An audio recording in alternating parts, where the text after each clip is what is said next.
Hello everybody, welcome back. Today as well we have got you another video. In this video I'll show you how you can simply go ahead and link Wise account to Cash App. But before that, please do make sure to like our video, subscribe our channel, and yes, without any further delay we're simply gonna go ahead and step into our video. For the matter, the very first thing would be simply for you to simply open up your Cash App app on your mobile phone and sign in and tap on this profile icon on top right corner of your screen. You will be able to enclose all of the information about your Cash App account, including this option of the linked banks.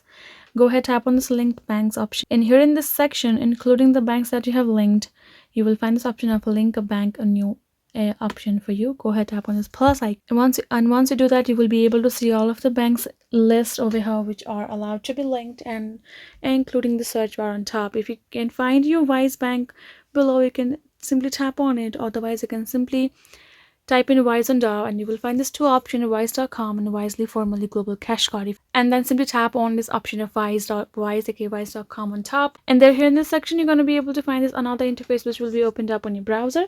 You got to enter your Wise account's information and tap on this login. Once you have done logging in, you will be able to link your account and you can start adding cash from your Wise account to your Cash App. Again, you can go back, tap on this linked account, and you will be able to see the information right over there as well. So this is basically the process. Make sure to follow all the steps accordingly and you will be done. And yeah, thank you so much for watching us. I will see you guys in our next video.